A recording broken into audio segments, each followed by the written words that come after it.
축복합니다. 서로 인사 나누도록 하겠습니다.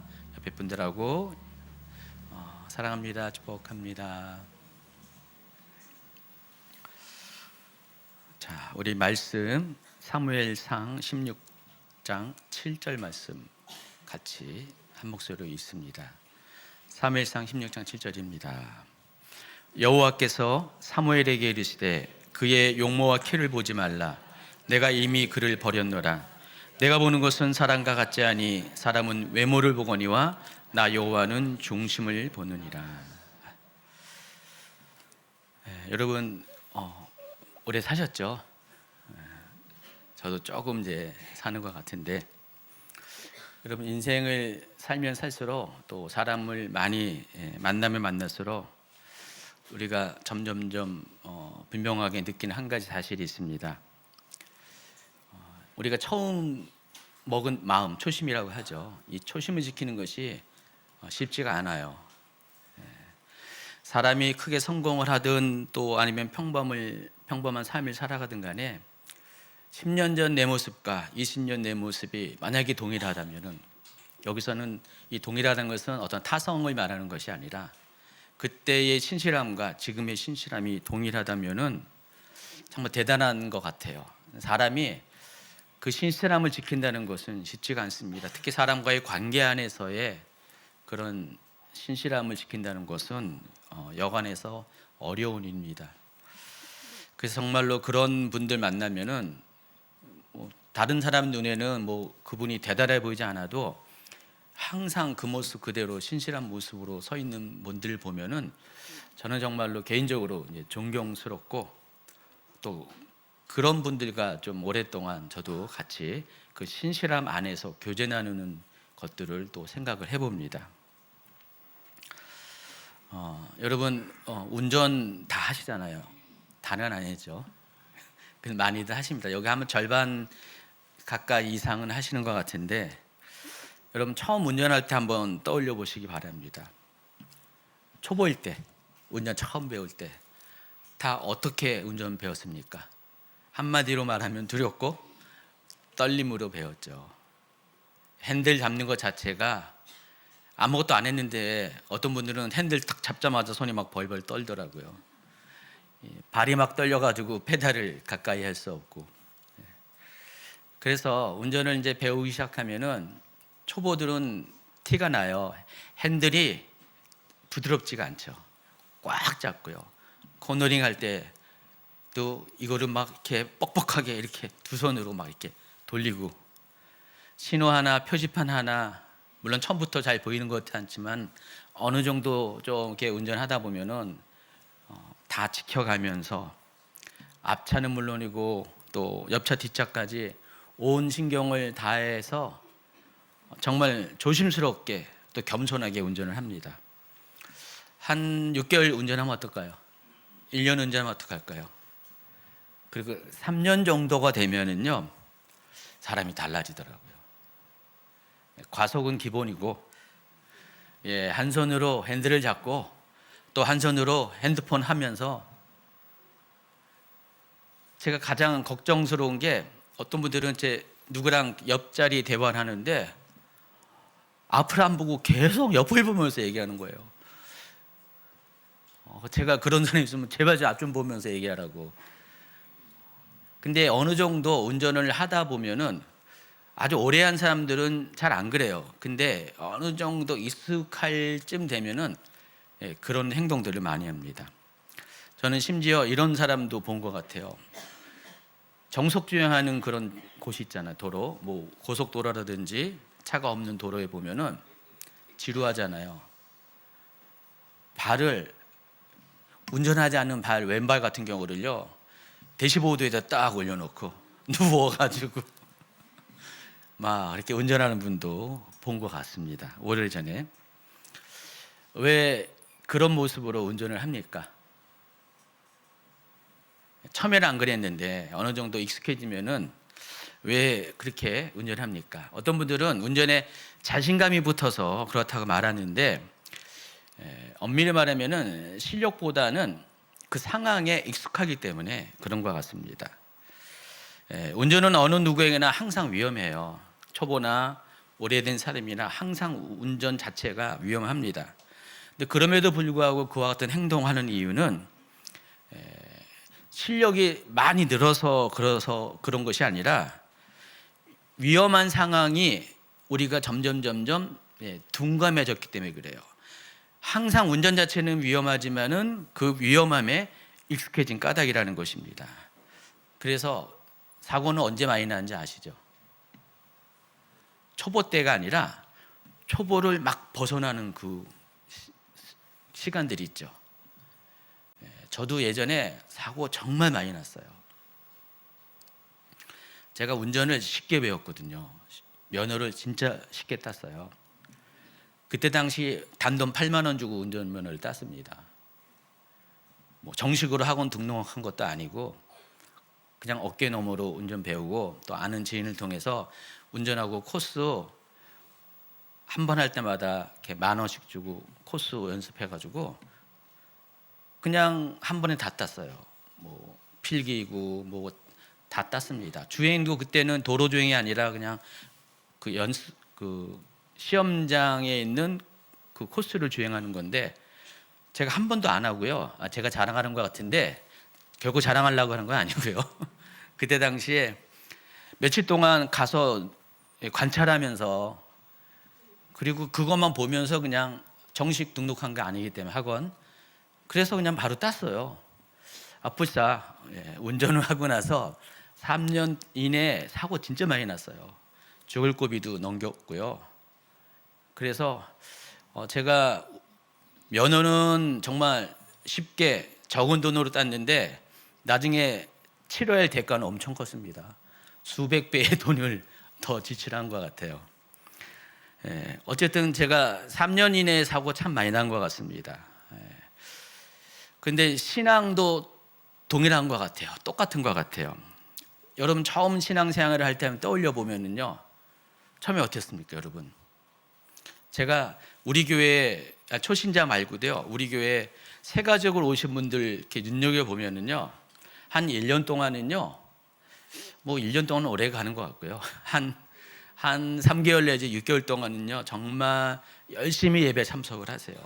주일 예배는 기본이고 주중 예배 수요일 날, 금요일 날 열심히 참석하시고요. 예배 드릴 때 보면은 눈망울이 그냥 초롱초롱 해가지고요, 졸지도 않고 그냥 최선을 다해서 정말 착한 학생처럼 그렇게 열심히 말씀도 들으시면서 예배에도 열심히 참석을 하십니다. 예배가 시작되기 전에 30분 전에 오시고요. 찬양할 때도 누구보다도 더 처음에는 낯선 감이 조금 있지만 좀만 익숙해지면은 아주 깊은 임재 안에 들어가고요. 설교를 할 때마다 아멘 아멘 하고요.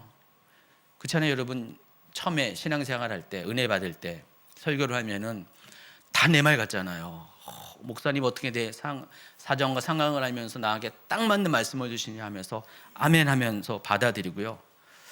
여러분 기도 시간에 보면 어떻습니까? 막 눈물이 절로 나고 또 통성기도 하면은 누구보다 더 열심히 통성기도 하면서 막 간절하게 부르짖습니다. 그때는 대부분 마음이 가난하고 은혜에 대한 갈급함이 있어서 그렇습니다. 근데 좀 시간이 지나고요, 몇 년 지나고 또 5년, 10년 지나면 어떻습니까? 처음에 그 모습 그대로 있습니까? 제가 말씀드렸잖아요. 그 모습 그대로 있는 분 정말 제가 존경스럽다고요. 근데 이렇게 존경스러운 분이 많지는 않은 것 같아요. 5년, 10년, 뭐 20년, 또 우리 교회 성도들 중에서는 우리 교회에 오신 지가 10수년 되신 분들도 적잖이 계시고요. 또 신앙생활의 연수 자체가 수십 년 되신 분이 많이 있잖아요. 어떤 분은 50년, 60년 이상 되는 분들도 상당히 많이 있습니다. 자, 그 많은 시간들이 흘러가면 어떻게 됩니까? 많은 것이 바뀝니다. 처음과 같지 않죠, 당연히. 그래서 예배 시간이 전에는 일찍 왔는데 이제는 그냥 시간 맞춰서 꼭 일부러 시간을 맞춰서 오시더라고요. 일부러 시간을 맞춰서 오시고 그러다 보니까 맞출 때도 있지만은 더 많은 것들이 좀 늦게 오잖아요. 예배 시작한 후에 그때 들어오시는 분들 찬송은 하긴 하는데 입으로는 부르는데 생각은 딴 생각하면서 찬송하고, 다른 분들은 정말 이렇게 우리 교회 예배 분위기 자체가 굉장히 뜨겁고 또 거기에 몰입하는 그런 분위기인데, 또 어떤 분들은 혼자서 그냥 눈을 멀뚱멀뚱하고 계시고요. 사람들 찬양하는 거 구경하시고, 입술은 또 찬양을 해요. 또 입술은 찬양하는데 머리와 또 눈은 좀 입과는 다르게 이렇게 행동하시는 분들도 있습니다. 기도 시간에 남들은 열심히 기도하지만은 기도 안 하세요. 그리고 하나님께 집중하는 것보다도 주변을 자꾸만 두리번거리면서 누가 왔나 하면서 쳐다보시고, 뭐 이런 모습들이 어느 순간 하나씩 점타로 생겨나게 됩니다. 근데 왜 그럴까 생각을 해봤어요. 은혜가 떨어져서라는 답으로만 충분한 것 같지 않습니다. 그분들 여전히 주님을 사랑하고요. 또 은혜도 완전히 사라진 것도 아닙니다. 근데 문제의 원인은 모든 것이 익숙해진 까닭이에요. 예배조차도 익숙해졌기 때문에 그렇다는 것입니다. 그래서 이 신앙의 위기라는 것은 예배를 안 드리는 것이 위기라기보다도 예배를 너무 익숙하게 될 때 우리 신앙의 위기가 찾아오게 된다는 것입니다. 여러분, 익숙함과 비슷한 뉘앙스를 갖고 있는 게 있어요. 매너리즘이라고 있잖아요. 매너리즘. 근데 우리가 익숙함과 매너리즘이 비슷한 것처럼 보이지만은 좀 달라요. 익숙함은 그래도 의식적으로 반복적인 행동을 하는 게 익숙함이에요. 긍정적으로 표현하면 익숙함은 우리의 삶 가운데 안정감을 주고요. 또 원숙함을 줄 수도 있어요. 근데 그것이 점차 매너리즘 쪽으로 이게 점점 가게 되면은 우리가 무의식적인 반복을 하게 됩니다.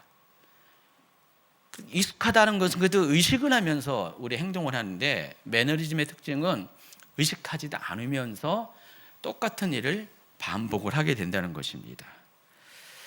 그래서 우리가 일상적인 삶에 있어서 익숙함은 좋은 의미를 갖고 있는데, 이 영적인 면에서 우리가 익숙해지면은 매너리즘 못지않게 그것도 우리 영적 생활에 피해를 주게 된다는 것입니다. 그래서 익숙함이 가져야 되는 가장 큰 문제는요, 우리에게 자신감을 가져다 줍니다. 여러분, 익숙하면 다 자신감이 있잖아요. 저도 설교를 오랫동안 했지만은 설교 초기 때는 잘 못했어요. 지금도 여전히 잘 못하는데 그때는 더욱더 못했습니다. 제가 한 번은 개척하고 나서 얼마 있다가, 아마 계산동 시절인 것 같아요. 제 성격상 설교를 원고를 지금도 이렇게 열심히 만들지만은 그때도 열심히 만들었습니다. 열심히 준비하면서 만들었는데, 제가 자체가 말이 다른 분들처럼 이렇게 소위 말하는 그 말의 그 뭐라고 표현할까요? 사람들한테 말을 통해서 어필하는 그 능력이 좀 떨어져요. 저는 옛날부터. 제가 옛날에 말이 좀 많지 않았었어요. 그러다 보니까 생각은 많아서도 말을 잘 안 하니까 말에 대해서 잘 못했어요. 그래서 원고는 구성은 잘해도 표현할 때 표현력이 많이 적었어요. 막 그렇게 하다 보니까 초창이잖아요. 하다 보니까 어느 순간에 어느 분들은 그 불만을 표현하는 거예요. 제가 계산동에 있을 때 주일 설교했는데, 그때 잠시 몇 달 동안 우리에게 다니던 어느 분이 저를 뭐 비난하려고 그런 건 아니지만은 그냥 솔직하게 얘기를 한 거예요. 제 설교에 대해서 이게 한마디로만 해서, 왜 김 목사님은 설교가 그렇게 감동 주지도 못하고 딱딱하고 이렇게 못해, 한마디로 그런 거죠. 근데 제가 그 말을 듣고 갑자기 그때 마음이 힘들어지더라고요. 지금이라면 전혀 그러지 않아요. 아무리 뭐라고 해도 저는 지금은 안 그러는데, 그때 초창기에 가뜩이나 제 그런 모습 때문에 제가 제 자신에 대해서도 만족감이 떨어져 있는데, 그 말을 하고 나서 제가 설교를 못 하겠어요. 그래서 어떻게 했을까요? 한 달 동안 설교를 쉬었습니다. 대신에 누가 했을까요? 최 목사님이 했죠. 근데 실은요, 최 목사님이 그 전까지 주일 설교를 안 했었어요. 모교 집회 주중 설교를 했고, 최 목사님이 주일 설교는 안 했고, 제가 다 주일 설교를 했는데, 제가 그때 주일 설교를 한 달 동안 못 하겠어요. 그래서 최 목사님이 하면서 그때부터 저희가 이제 교대로 하는 루틴이 그때부터 생겨난 거죠. 그때 한 달 동안 설교를 하기가 정말 힘들더라고요. 설교를 딱 하려 그러면은 마음에 그런 것들이 생기는 거예요. 제가 그랬었어요 그때.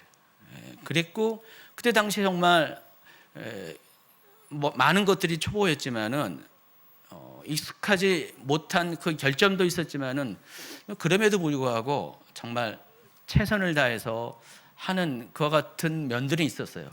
근데 시간이 점점 흘러가니까 저 또한 익숙함이 찾아와요. 제가 지금 설교를 하라 그러면은 부담이 없죠. 거의 없죠. 편안하게 설교를 합니다.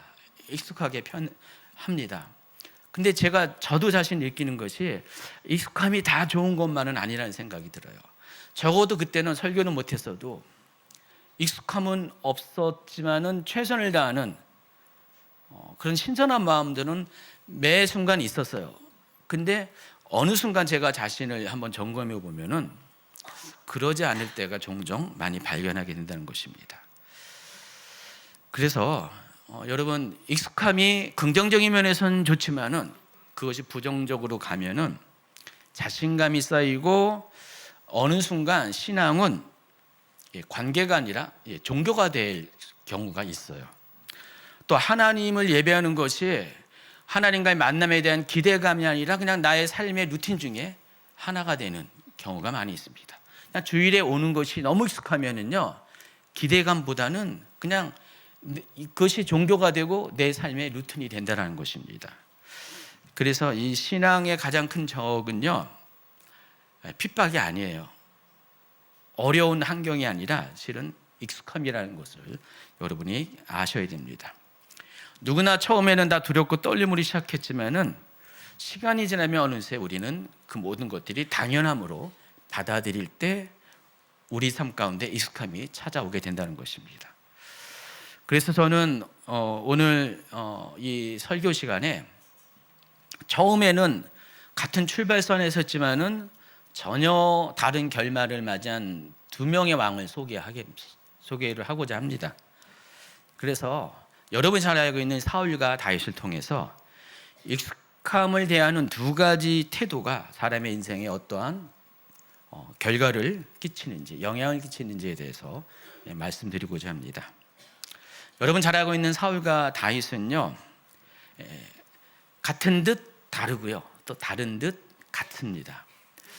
그래서 사울과 다윗은요, 적어도 초반 무렵에는요, 왕이 되는 초반 무렵에는 비슷한 점이 상당히 많았습니다. 두 사람은 똑같이 은혜로 시작했습니다. 똑같이 자기가 왕이 되고 싶어서 그런 게 아니라 하나님의 선택을 받았습니다. 그리고 나서 또 시간이 흐르면서 두 사람 모두에게 동일하게 어느덧 익숙함이 찾아왔습니다.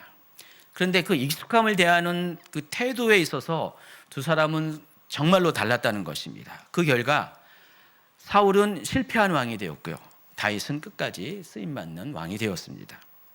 그래서 오늘 이 말씀을 통해서 여러분 삶을 또 자신의 신앙을 차분히 한번 돌아보는 시간이 되기를 예수님이 축원합니다. 자, 인생의 결과만 놓고 보면은 우린 사울은 실패한 인생으로 또 다윗은 성공한 인생으로 생각할 수가 있습니다. 자, 그런데 아마도 어떤 분들은요, 사울은 원래부터 처음부터 문제가 있는 사람이야, 그랬기 때문에 실패하는 왕이 될 수밖에 없어 라는 생각을 할 수 있을 것 같아요. 그리고 또 반대로 다윗은 처음부터 믿음이 남달랐었기 때문에 결국은 성공한 왕이 되었을 거예요 라는 생각을 할 수가 있습니다. 그런데 우리가 성경을 통해서 자세히 살펴보면은 사울과 다윗은요, 처음 출발할 때는 크게 다름이 없었다는 것입니다. 먼저는 두 사람 모두 스스로 왕이 될 생각이 전혀 없는 사람이었습니다. 또 두 사람 모두 하나님의 선택으로 세워졌고 두 사람의 인생, 왕이 되는 모든 인생의 여정은 다 하나님의 은혜로 시작을 했다는 것입니다. 두 사람의 공통점이 있어요. 다 겸손했어요. 시작할 때는.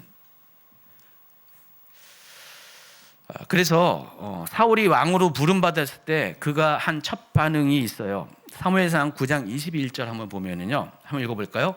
사울이 대답하여 이르되 나는 이스라엘 지파의 가장 작은 지파 베냐민 사람이 아니니까 또 나의 가족은 베냐민 지파 모든 가족 중에 가장 미약하지 아니니까 당신이 어찌하여 내게 이 같은 말씀을 하십니까?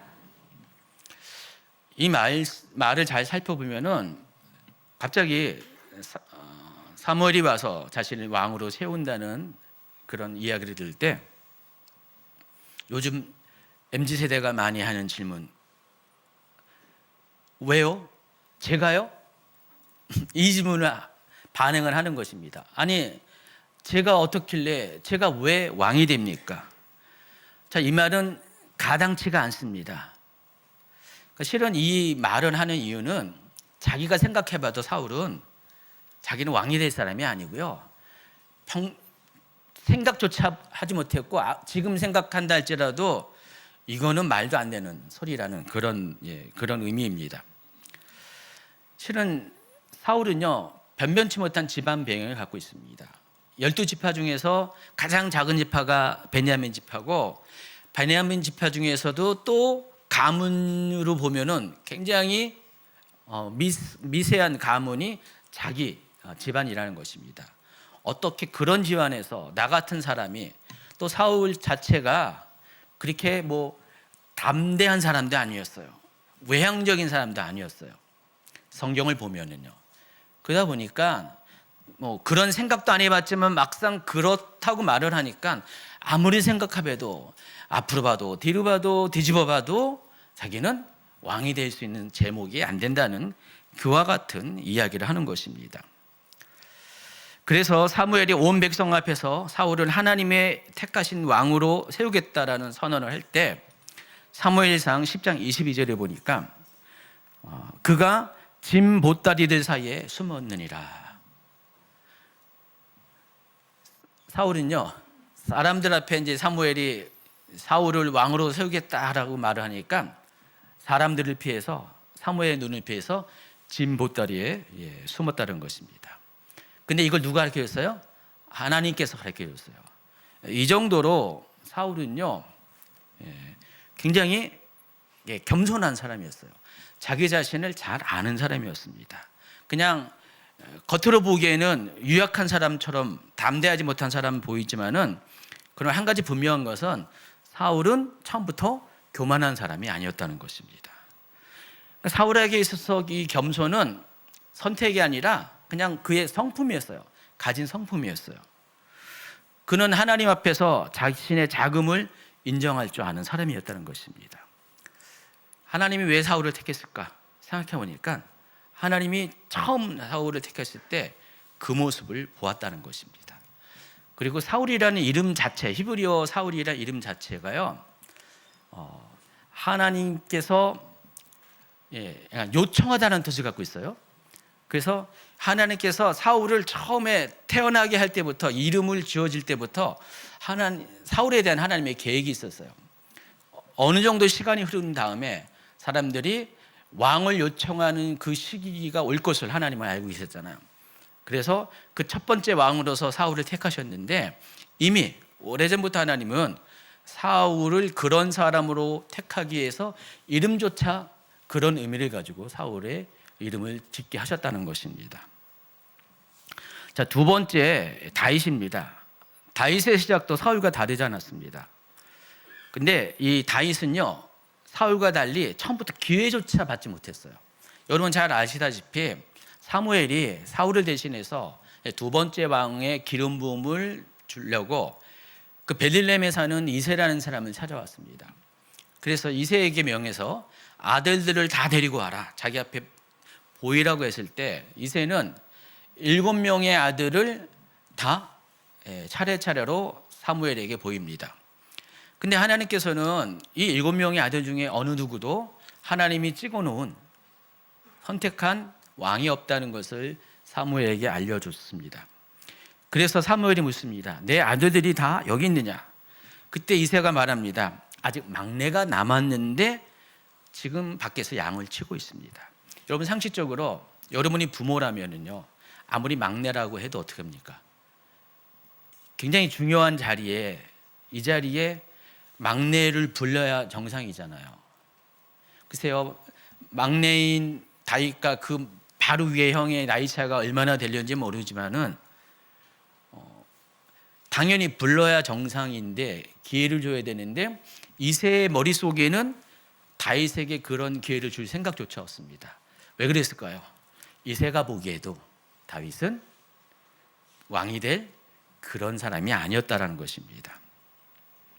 이처럼 다윗은 자기 스스로 겸손을 나타내 보이기 이전에 강제적으로 겸손한 사람이 될 수밖에 없는, 어쩌면 사울보다 더 그런 좋지 않은 상황 가운데 사람들의 기대에도 없는, 후보 명단에도 오르지 못한 그런 출발을 했다는 것입니다. 그렇지만 하나님은 사람들에게 기준과는 달리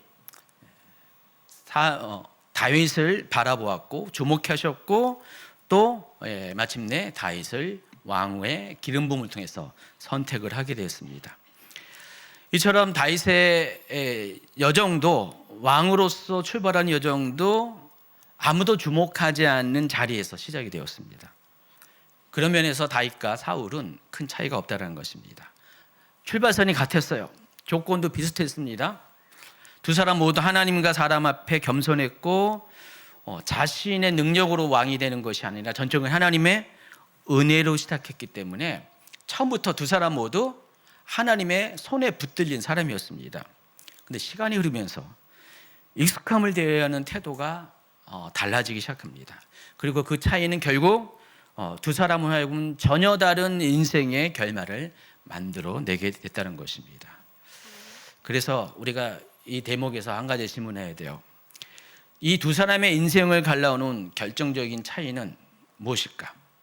바로 결론적으로 벌써 얘기했어요. 익숙함을 대하는 태도가 다르다는 것입니다. 자, 먼저 이 사울에 대해서 설명을 하겠습니다. 사울의 실패는 어느 날 갑자기 찾아온 것이 아니에요. 어느 날 큰 죄를 한 번에 지어서 그것 때문에 사울이 실패한 인생을 산 것이 아니라, 사울은 아주 조금씩 천천히 아주 자연스럽게 무너지기 시작했습니다. 그 시작의 다름 아닌 익숙함 때문이라는 것입니다.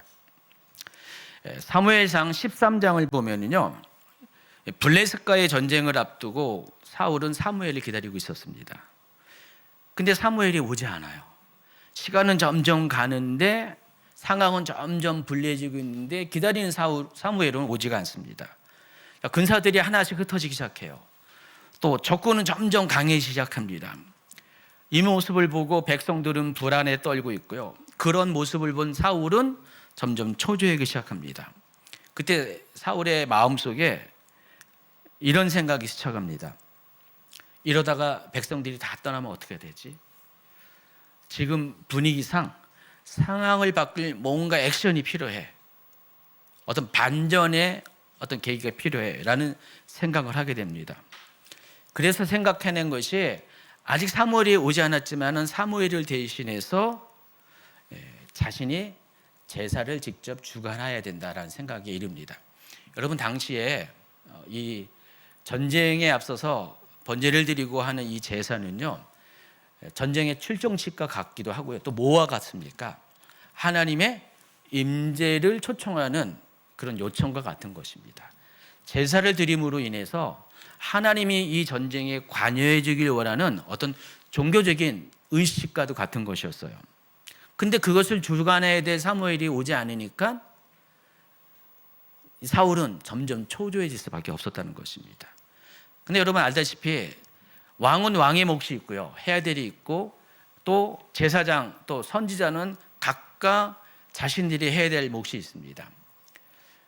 이 제사는 절대로 사울이 해서는 안 되는 것이었어요. 이 당시에 사무엘이 해야 되는 그런 역할이었습니다. 그런데 사울은 스스로 결론을 내린 겁니다. 지금은 상황이 급하니까 지금 한 번쯤은 내가 해도 되지 않을까라는 생각을 합니다.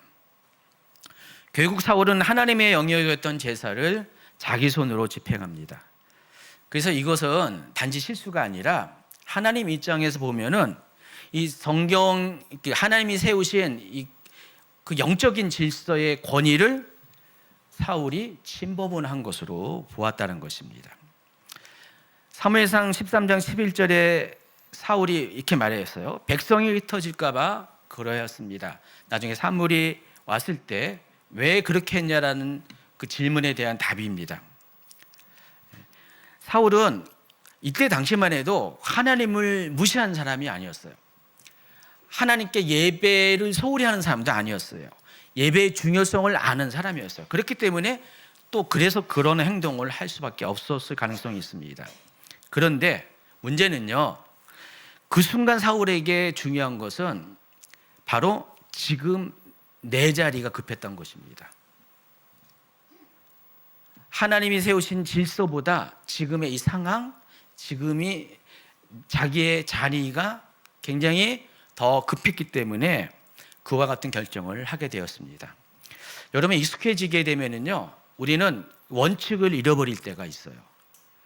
여러분, 정말 급한 상황이 찾아올 때 이미 그 모든 것에 익숙해지면은요, 우선순위가 바뀔 수가 있습니다. 어떤 하나님이 세우신 영적인 권위와 질서가 있는데도 불구하고 익숙해지기 시작하면은 그것들이 무시될 가능성이 있다는 것입니다. 그래서 우리가 이 사울의 모습을 보면서 우리 자신을 한번 점검해 볼 필요가 있어요. 사울만 그런 것이 아니라 어느 순간 우리도 익숙해지게 되면은요, 내 상황과 내 사정, 내 형편에 따라서 내가 기준이 되어서 하나님이 말씀하신 모든 것에 대해서 그 정의를 다시 할 때가 있다라는 것입니다. 아닌 것 같죠, 여러분? 근데 실은 우리가 그럴 때가 정말 종종 있습니다. 이렇게 말하죠. 내가 이미 신앙생활을 오래 했는데 10년, 20년 됐는데 이미 하나님에 대해서도 많이 경험했고 성경에 대해서도 많이 아는데 이 정도 되면은 내가 판단해서 결정하면 되지 않을까? 라는 생각을 할 때가 있어요.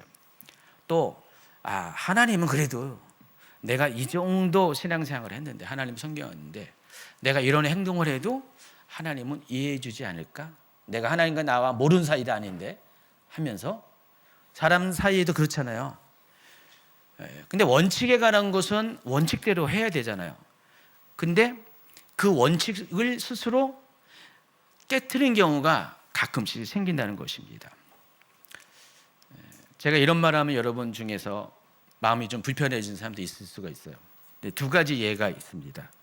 가령 조회를 지키는 문제에 있어서도요, 아까 초신자일 때, 새가족일 때 말씀드렸어요. 정말 은혜가 있고 사모함이 있으면, 목마름이 있으면은요, 어떤 순간에도 그 우선순위를 내놓지 않습니다. 실제로 그러잖아요. 어떤 분들은 외부의 먼 곳에 볼일을 보러 가더라도 주일날은 반드시 예배 장소, 그것도 다른 지역의 예배가 아니라 자기가 늘 섬겼던 교회 예배에 참석하기 위해서 그렇게 돌아오는 분들도, 옛날에는 그런 것들이 그냥 당연한 듯이 생각을 했었어요. 근데 요즘 성도들은 어떻습니까? 제가 매일 우리 이제 여러분 셀리더들이 출석 체크를 해가지고 보고를 하잖아요. 내일 아침 되면은 우리 장전 전사님이 명단이 나와요. 결석자 명단은 이제 우리 목양팀 방에 올려주세요. 그럼 항상 매주마다 꼭 한 40-50명 가까이가 주일날 빠져요. 어떤 분들은 자주 빠지고요, 어떤 분은 가끔씩 빠지는데 항상 결석자가 있어요. 제가 이거 볼 때마다 처음에는 좀 마음이 좀 씁쓸했는데 이제는 저도 그 익숙해진 것 같아요.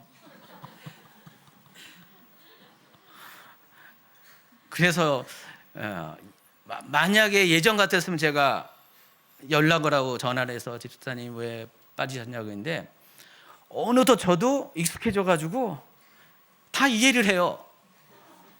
그동안에 이게 좀 좋은 선순환이 안 되고 악순환이 되는 것 같아요. 빠지는 분들을 제가 뭐라 하지 않고 계속해서 이것들을 받아들이고 그냥 이해한다는 그 익숙함에 저조차다 그러다 보니까 빠지는 분들이 항상 있고 빠지는 분들은 항상 빠져요. 그러니까 뭔 일 있으면은 빠져요. 뭐 그날 무슨 내가 좀 감기가 좀 있는 것 같다, 기침을 한다. 옛날에는요 마스크 쓰고서라도 왔잖아요. 요즘은 좀만 있으면은 코로나 이후로는요 목사님 제가 가면은 기침하면 전염될 수 있어 하면서 못 오는 분도 계시고요. 근데요 항상 예배 드릴 때 보면 주일날 보면은 마스크 쓴 분은 한 대여섯 명 꼭 있어요 여기. 근데도 그분들은 오는데 어떤 분들은 그렇지 않아요. 너무 사람들을 배려했기 때문에 뭐 그런 분들도 있고요. 어떤 일이 생기잖아요. 그러면 우선순위가 그냥 그 일이 먼저 갑니다. 그러니까 예배에 빠지는 것은 그냥 당연한 거예요. 근데 하나님도 아셔. 나와 하나님 관계가 특별한 관계니까, 친밀한 관계니까 하나님 다 이해해 주실 거야. 그런 식으로 생각하다 보니까 그런 사람이 한 명, 두 명 더 생기면은요, 전체적으로 보면은 수십 명의 결속자가 생기게 될 수밖에 없습니다. 이게 시간이 가면 갈수록 조금씩 많아져요. 제가 오늘 이 말 안 하면은요, 더 많아질 것 같고요. 아마 오늘 이 말을 하면은 아마 당분간 또 줄어들 수도 있어요. 실제로 그렇다는 겁니다. 그러니까 익숙함이 찾아오면 우리가 알게 모르게 눈에 보이지 않는 영역에서 우리 생각이 인지하지 못한 영역에서 이렇게 자연스럽게 이런 부분에서 자기의 상황과 자기의 형편을 먼저 생각해서 자기가 행동할 것을 결정할 때가 많이 있다는 것입니다. 여러분 안식일을 지키라는 것이 율법입니까? 여러분 율법으로 받아들이고 있습니까? 제가 작년에 이맘때쯤 돼서 신앙의 재발견이라는 시리즈 설교를 하면서 첫 번째가 안식일과 관련된 이야기를 하면서 제가 강조한 것 뭐냐면은 이 안식일은 율법이 아니라 하나님과의 관계라고 말씀드렸어요. 그러니까 모든 율법은요 관계예요. 우리가 착각하는 것은 율법은 반드시 우리가 지켜야 된다라는 생각, 그 율법을 지켜야지만은 심지어는 구원을 받아야 된다는 생각이 큰 문제라고 했죠. 이게 율법주의라고 했죠. 그래서 억지로 율법을 지키는 그 머릿속에 고정관념이 있어요. 이런 사람은 신앙이 아니라 종교가 되게 되죠. 근데 우리에게 말씀하신 것은 이것은 율법으로 지키는 것이 아니라 억지로 지키는 것이 아니라 관계 안에서 하나님과의 친밀한 관계 안에서 하나님 우리를 만나러 오시는 그날인데 안식일은 그런 개념이거든요. 근데 우리가 하나님을 만나기 위해서 찾아오는 날이 예배하는 날이 안식일이에요. 근데 우리는 이렇게 생각해요. 하나님이 꼭 주일에만 교회에 오시냐?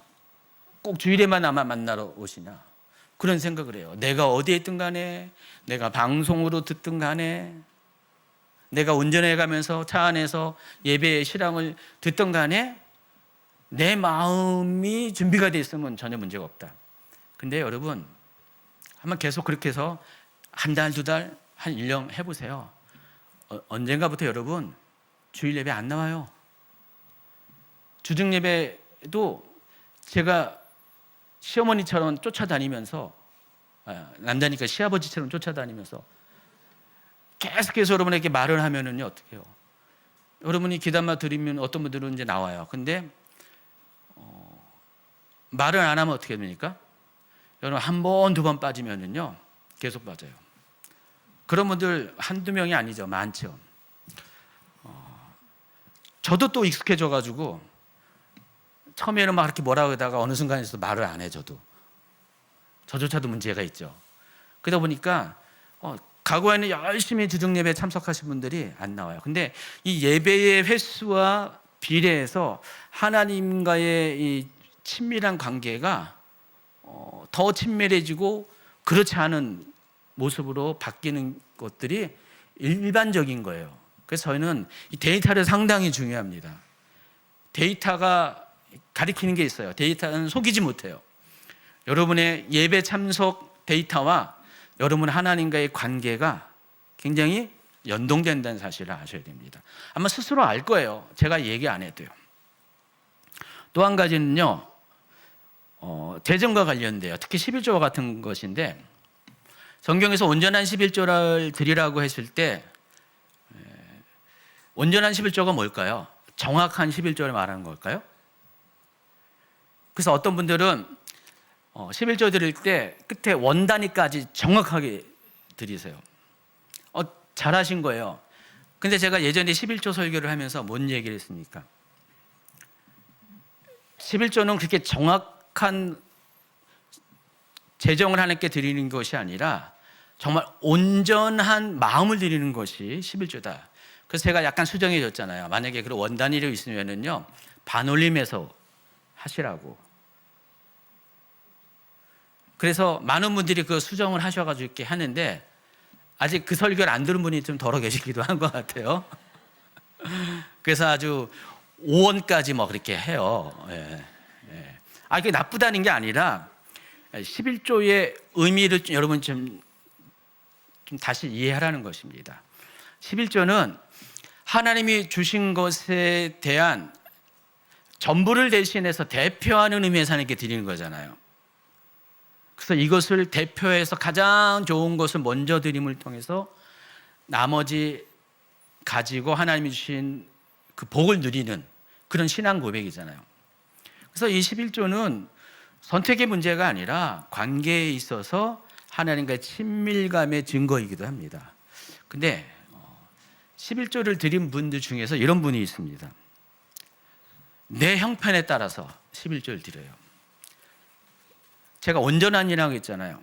온전함은 10분의 1이고 이건 대표하는 거잖아요. 근데 10분의 1을 안 드리고요, 내가 정해진 액수를 11조를 해요.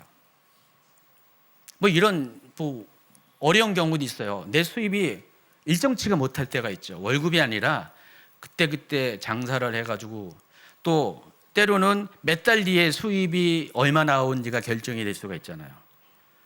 그러면요, 그냥 몇 달 뒤에 그 11조를 내면 돼요. 처음 몇 달은 못 내도 돼요.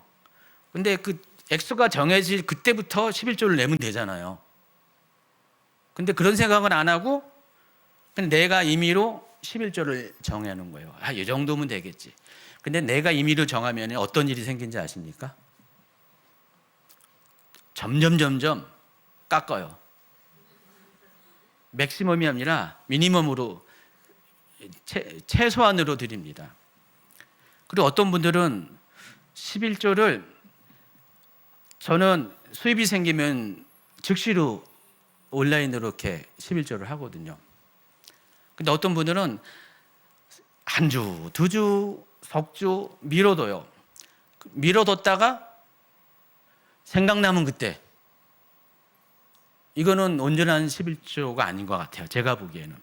왜냐하면 하나님께 드리는 것이 11조를 드리는 마음부터가, 여러분 사랑하는 사람이 있으면은 그냥 빨리 보고 싶어야지 정상이잖아요. 근데 미루고 놨다가 시간 날 때 보는 것과 다르잖아요. 하나님께 드리는 헌금도 똑같아요. 저 같으면 바로바로 드려요. 바로바로 드리고, 어떨 때는 10분 이내에 재정이 저한테 들어오면은요, 저는 곧바로, 근데 정 바빴을 때는 어쩔 수 없이 좀 시간이 걸리지만은 그렇게 하는 이유가 있습니다. 우리가 하나님께 수입을 받을 때 이걸 안 드리다 보면은요, 쓸 것을 먼저 쓰게 되면서 나중에는 이 11조 드리는 게 너무 부담이 되는 거예요. 그러나 아예 저는 처음부터 그런 갈등 요소를 없애기 때문에 딱 수입이 생기자마자 곧바로 드려버려요. 그럼 하나님이 나머지를 책임져 주시거든요. 또 어떤 분들은 내가 원하는 곳에 드려요. 우리 교회는 이미 다 딴 사람들이 다 하고 있어. 다 하고 있으니까 나는 어려운 교회 드릴 거야 하면서 11조를 드리는 곳도 자기가 정해. 금액도 자기가 정하죠. 때도 자기가 정하죠. 또 11조 드리는 곳도 자기가 정하는 겁니다.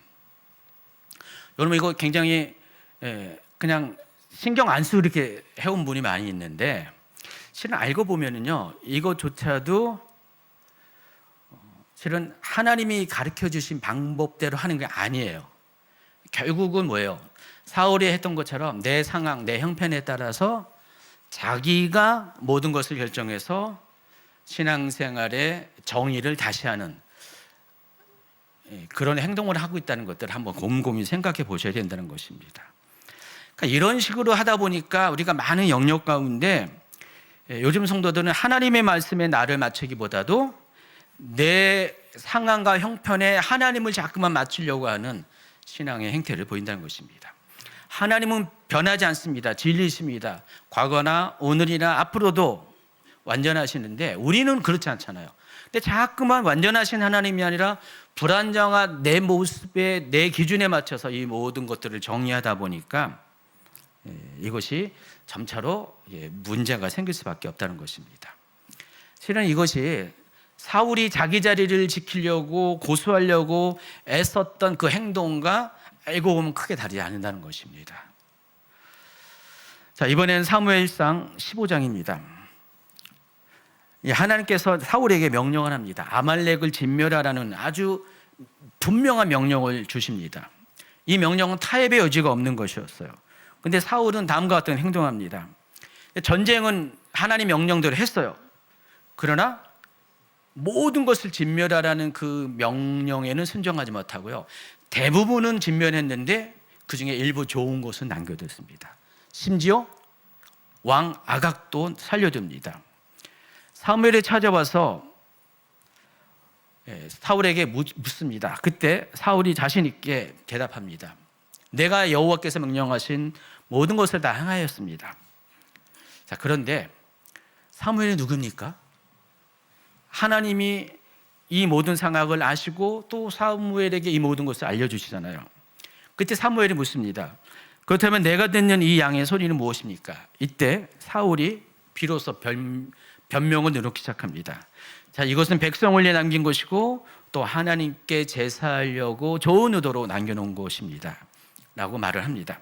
이때 하나님께서 사무엘을 통해서 이렇게 말씀하십니다. 사무엘상 15장 22절 같이 있습니다. 사무엘이 나무랬다. 주님께서 어느 것을 더 좋아하시겠습니까? 주님의 말씀에 순종한 것이겠습니까? 아니면 번제나 화목제를 드리는 것이겠습니까? 잘 들으십시오. 순종이 제사보다 낫고 말씀을 따르는 것이 순장의 기름보다 낫습니다. 사울이 하는 행동의 가장 큰 문제는요, 자기 생각에 부분적으로 순종한 것을 전부를 한 것이라고 착각을 했다는 것입니다. 제가 지금 익숙함에 대해서 이야기하잖아요. 우리가 익숙하지 않을 때, 잘 모를 때는요, 하라는 대로 다 하는데 익숙하게 되면은 우리도 모르게 이런 행동을 하게 된다는 것입니다. 그래서 사울의 실패를 한 문장으로 말하면은 이 하나님과의 관계보다도 이 왕의 자리를 지키는 것에 익숙해졌기 때문에 사울은 그와 같은 기준을 가지고 그렇게 행동을 했다는 것입니다. 그래서 하나님의 문성보다 사람의 반응이 중요해졌고요, 하나님의 명령보다 자신의 체면과 결과를 앞세웠고요, 또 죄를 드러냈을 때 사울의 행동은 회개하는 것보다도 변명을 먼저 선택했다는 것입니다. 사울만 그런 게 아니라, 죄송합니다, 오늘 우리도 비슷한 면이 많이 있습니다.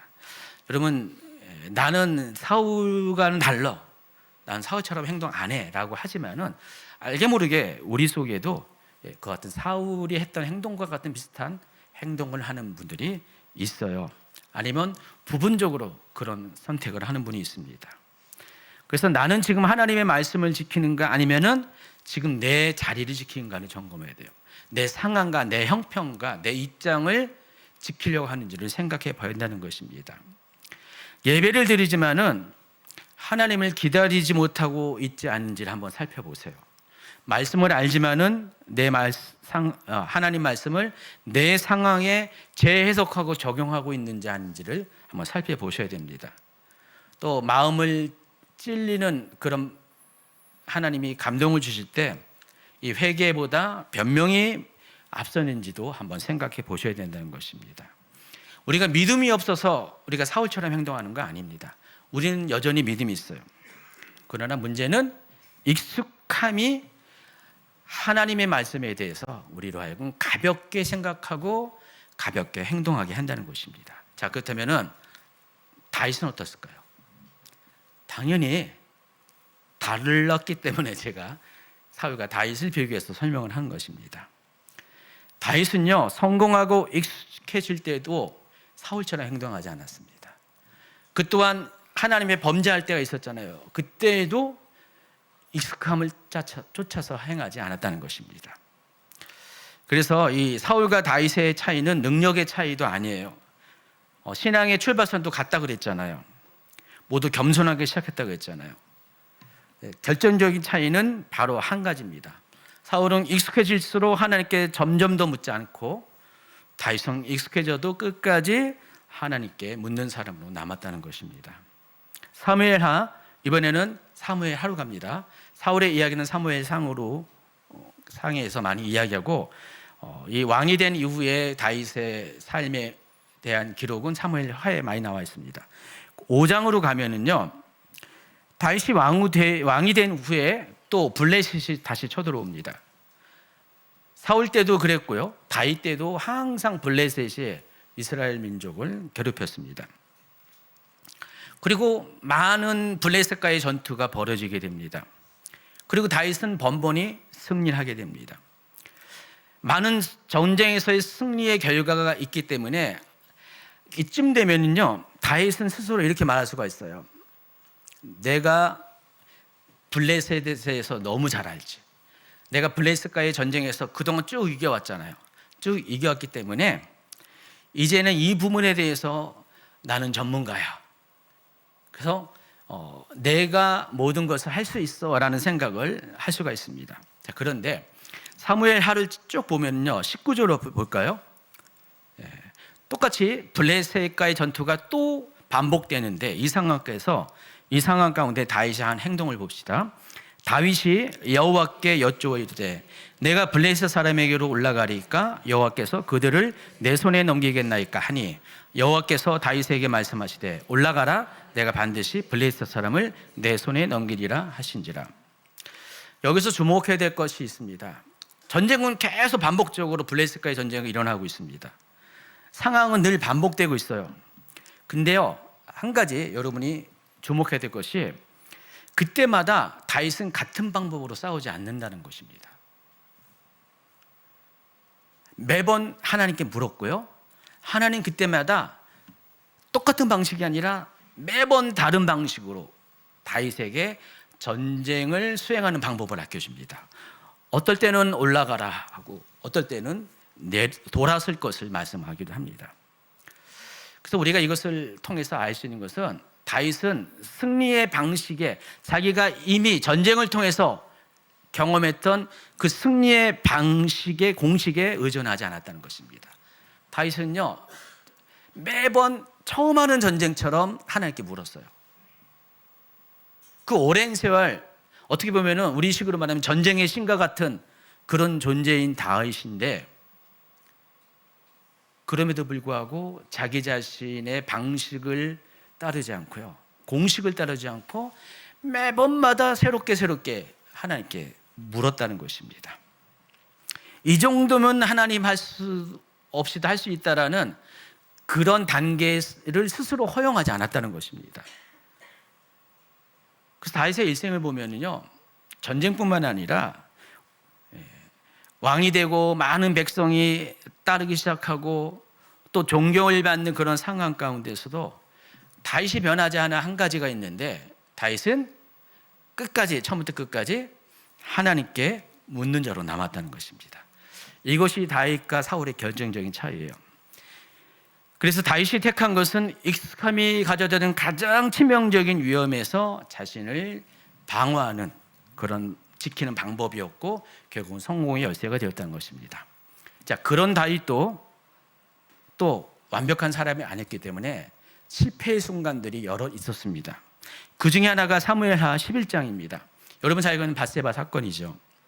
밧세바 사건은 분명하고 명백한 죄였습니다. 왕의 권력을 사용해서 거짓과 은폐를 시도했고요. 결국 한 가정과 한 사람의 생명을 무너뜨리는 정말 중대한 죄를 저질렀습니다. 이 지점만 보면은 앞서 사울이 하나님 앞에 불순종한 것보다 이 다윗이 지은 죄는 더 컸어요. 자, 그런데 사무엘하 12장으로 넘어가면은 다윗과 사울의 결정적인 차이가 여기서 나타나게 됩니다. 자, 선지자 나단이 와서 다윗의 죄를 지적합니다. 그때 다윗은 자신의 잘못에 대해서 어떻게 반응했는지를 한번 살펴보십시오. 사무엘하 12장 13절. 그때 다윗이 나단에게 자백하였다. 내가 주님께 죄를 지었습니다. 앞서 사울은요, 사무엘이 지적하였을 때 여러 가지 다양한 방식으로 자기 변명을 늘어놨잖아요.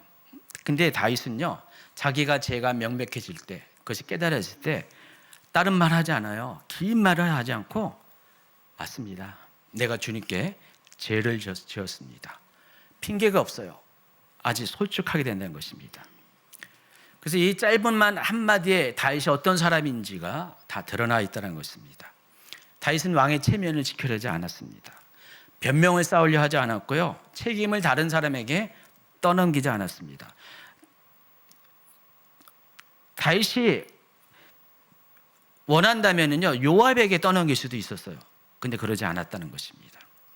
그는 자신의 죄가 드러날 때 즉시로 하나님 앞에 자신을 스스로 무너뜨리는 그런 삶이었습니다. 그래서 여러분, 다윗이 성공한 것은요, 성공한 왕이 된 것은 죄가 없어서가 그런 것이 아니라 익숙함 속에서도 잃지 않은 것이 있었어요. 뭐예요? 회개를 잃지 않았다는 것입니다. 익숙해지면 보통 변명부터 나오는데 사울이 그랬잖아요. 백성이 그래서 그랬습니다. 내 상황이 급해서 그랬습니다. 라고 말을 했는데 다윗은 익숙해졌을 때 제일 먼저 한 말이, 익숙함으로 인해서 죄를 지었을 때 한 말이 제가 죄인입니다. 라고 말을 했다는 것입니다. 이 한마디의 차이가 두 사람의 인생을 완전히 갈라놓았다는 것입니다. 하나님은요, 완벽하시지만은 우리에게 완벽을 요구하지 않습니다. 물론 레위기나 또 마태복음 5장에 보면은 하나님이 거룩하니 너희도 거룩하라. 또 아버지의 완전한처럼 너희도 완전하라. 그런 명시적인 표현이 있지만은 거기서 거룩과 완전은 행위적인 그런 완전을 말하는 것이 아닙니다. 하나님과의 관계 안에서의 결국 우리가 가야 될 삶의 방향성을 가리키는데, 하나님 앞에 어느 누구든지 완벽한 사람은 없습니다. 실수하지 않는 사람 아무도 없어요. 그래서 하나님은 처음부터 실수하지 않는 사람을 찾는 것이 아니에요. 하나님이 찾는 사람은 누굴까요? 돌아설 줄 아는 사람을 찾게 되는 것입니다. 하나님께서 다윗을 손을 놓지 않는 이유가 바로 여기에 있어요. 다윗은 하나님 앞에서 서는 태도에 있어서 늘 언제나 어떻게 했습니까? 익숙함이 가져다주는 모든 함정에서 자기 스스로 빠지지 않고 늘 언제나 하나님이 말씀하실 때 돌아설 수 있는 마음의 태도가 왕이 되는 처음 그 시절부터 또 죽는 순간까지 끝까지 변함이 없었다는 것입니다. 그래서 우리 또한 이 사울을 통해서 우리 자신의 잘못된 모습을 조명한다면은 또 다윗을 통해서 우리가 또 좋은 점을 생각해 보아야 된다는 것입니다. 정말 나는 과연 많은 것이 익숙해지고 성공하는 이 시기가 되었을 때, 그때도 여전히 같은 상황이 반복되는 상황 가운데 다윗이 계속해서 여호와께 전쟁에 대해서 묻는 것처럼 우리 또한 그렇게 묻고 있는지 저도 생각해 봤어요. 저도 오랜 시간을 이렇게 목회를 하다 보니까 제가 봐도 설교하는 저도 예전에는 많이 물었는데 어느 순간에 저도 지금 익숙함이 가져다는 그 편안함에 대해서 저도 인식하지 못할 때는 그냥 그것을 누리는 경우가 종종 있는 것 같아요. 근데 저도 이제 이 설교를 하면서 제가 이 설교가 여러분에게만 하는 설교가 아니라 제 자신에게 하는 설교이기도 한 것 같아요. 저도 한번 생각을 해봤더니 저도 그런 것 같아요. 근데 다윗을 보니까 저보다 훨씬 수백 배 대단한 사람임에도 불구하고 그런 여전히 매번 반복되는 비슷한 상황일지라도 묻고 또 묻는 그런 사람으로 있었다는 것. 하나님이 왜 다윗을 하나님 마음에 합한 사람이라고 우리 사도행전에서 그런 고백을 하잖아요. 왜 다윗을 하나님 마음에 합한 사람이 여겼을까? 다른 것이 아니라 합하다는 것이 하나님과 마음이 똑같다는 거잖아요. 똑같은 비결은 다른 것이 아니라 계속 물을 때, 하나님께 여쭈을 때, 상황마다 익숙함이 찾아옴에도 불구하고 물을 때 자연스럽게 하나님과 마음이 합해질 수밖에 없는 그런 사람이 된다는 것입니다. 그래서 여러분도 한번 그렇게 자기 자신을 점검하고 지금까지 그러지 않았다면 계속해서 다윗처럼 그와 같은 삶을 사시기를 예수님의 이름으로 축원합니다. 결론입니다. 오늘 우리는 사울과 다윗이라는 두 왕의 인생을 함께 살펴봤습니다. 두 사람의 시작은 똑같이 은혜였습니다. 겸손함이었습니다. 하나님의 선택을 받아서 왕이 되었고, 그렇지만 시간이 흐르면서 익숙함을 대하는 태도는 서로 상반됩니다. 완전히 달라졌습니다. 그리고 그 차이가 결국 두 사람의 인생을 전혀 다른 결말로 이끌게 하였습니다. 오늘 설교 본문이 이거잖아요. 여호와께서 사무엘에게 이르시되 그의 용모와 키를 보지 말라. 내가 이미 그를 버렸노라. 내가 보는 것은 사람과 같지 아니하니 사람은 외모를 보거니와 나 여호와는 중심을 보느니라 하시더라. 자, 이 말씀은 다윗이 선택받는 초기에 주어진 말씀이지만은 사실은 사울과 다윗의 인생을 전체를 설명해 주는 아주 기준에 해당합니다. 중요한 것은 하나님은 겉으로 드러나는 성과를 보지 않습니다. 왕의 자리나 능력을 보시지 않습니다. 또 사람의 평가도 보지 않습니다. 하나님이 끝까지 보신 것은요, 익숙한 이후에도 하나님 앞에 서 있는 중심이었습니다. 성공 속에서도 하나님께 묻고 실패 속에서도 회개하는 태도를 보았다는 것입니다. 그런 면에서 사울은 중심이 무너진 사람이었고요, 다윗은 그 중심을 끝까지 지켜낸 사람이었다는 것입니다. 우리가 선택을 할 수 있어요. 내가 사울이 될 수 있고요, 다윗이 될 수가 있어요. 우리가 신앙생활을 오래오래 하면 할수록 모든 것이 익숙해질 수 될수록 우리에게 요구되는 태도에 대해서 여러분 꼭 기억을 해야 된다는 것입니다. 그래서 사도 바울 또한 비슷한 권면을 합니다. 빌립보서 2장 12절입니다. 그러므로 나의 사랑하는 자들아, 너희가 나 있을 때뿐 아니라 더욱 지금 나 없을 때에도 항상 복종하여 두렵고 떨림으로 너희 구원을 이루라. 이 말씀은 구원을 가볍게 열리지 말라는 것입니다. 그러니까 은혜를 받았기 때문에 더 조심하라는 것이고, 익숙해졌기 때문에 더 우리는 하나님 앞에 서려고 애를 쓰라는 그런 권면의 말씀입니다. 우리에게 지금 필요한 것은요, 우리가 신앙의 연조가 오래될수록 우리의 영적 권위가, 하나님이 세워준 영적 권위가 더 높아질수록 많은 것에 우리 삶 가운데 편안함이 찾아올수록, 익숙함이 찾아오면 있을수록 우리는 그럼에도 불구하고 처음부터 끝까지 두렵고 떨림으로 하나님 앞에 서 있으려고 애를 써야 된다는 것입니다. 사도 바울조차도 그랬다는 거예요. 사도 바울조차도 자기가 그렇게 열심을 다해서 주의 일을 하면서 혹시 버려질까 봐를 두려워하는 사람이었어요. 아예 이렇게 믿음이 없어. 그게 아닙니다. 사도 바울조차도 두렵고 떨림으로 자신의 구원을 지키려고 애를 쓰는 삶을 살았다는 것입니다. 그런 면에서 다윗은 왕이 된 이후에도 끝까지 두렵고 떨림으로 하나님께 묻는 대표적인 샘플이 되는 사람입니다. 그래서 여러분, 두려움과 떨림이 사라진 신앙에 찾아올 때가 있잖아요. 그때 여러분, 이것이 바로 위험을 알려주는 사인으로 생각하셔야 돼요. 경고 사인이에요. 어느 순간 여러분 속에 두려움과 떨림이 사라진다. 여러분 부부관계도 그렇잖아요. 갑자기 어느 순간에 부부가 너무 편해지면 어떻게 돼요? 그때부터 어떻게 돼요? 위험할 수가 있어요. 항상 부부관계도 긴장이 있어야 돼요.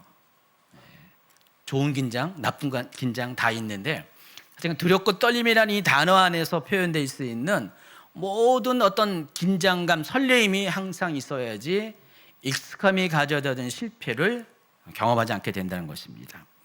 그래서 익숙함은 신앙의 적이에요. 그러나 두렵고 떨림은 겉으로는 별로 안 좋아 보이지만은 여러분의 신앙을 지키는 안전장치에 해당한다는 것입니다. 한 구절 더 말씀드리고 마칩니다. 고린도전서 10장 12절입니다. 그런즉 선줄로 생각하는 자는 넘어질까 조심하라. 익숙해진 사람들에게 주는 경고이라는 겁니다. 사울이 그랬어요. 자기는 서 있는 사람이라고 생각했어요. 나는 왕이고 수많은 전투의 경험이 있고 과거에는 내가 부족해가지고 진보다리 뒤에 숨은 사람이었지만은 이제는 나는 그런 사람이 아니다. 나는 이 생각을 가졌을 때 사울은 그 즉시로 무너지기 시작했다는 것입니다. 그래서 오늘 말씀은 우리에게 이렇게 묻습니다. 나는 지금 하나님 앞에 서 있는가? 아니면 익숙함 위에 서 있는가? 나는 요즘도 하나님께 묻고 있는가? 나는 마음이 찔릴 때 회개가 먼저 나오는가? 아니면 변명이 나오는가? 나는 여전히 두렵고 떨림으로 하나님을 예배하고 있는가? 오늘 점검하고 또 점검하는 시간이 되기를 예수님의 이름으로 축원합니다. 우리 함께 기도하는 시간을 갖도록 하겠습니다.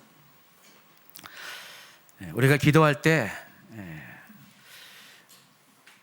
우리가 지금 겪고 있는 익숙함 속에서 내 중심이 무너지지 않도록 여러분 기도하시기 바랍니다. 또 우리 앞에 놓여진 두 가지 길, 사울의 길과 다윗의 길이 있는데 우리가 가야 될 길은 사울의 길이 아니라 바로 다윗의 길이라는 것을, 그 길을 선택하는 것을 위해서 기도한 시간 갖길 바랍니다. 그리고 때로 우리가 성공할 때가 있는데 그럼에도 불구하고 성공할 때도 묻고 또 혹 우리가 넘어질 때가 있는데 그 넘어질 때도 다시 돌아올 수 있는 믿음을 달라고 기도하는 여러분이 되기 바랍니다. 우리 함께 기도하십시다.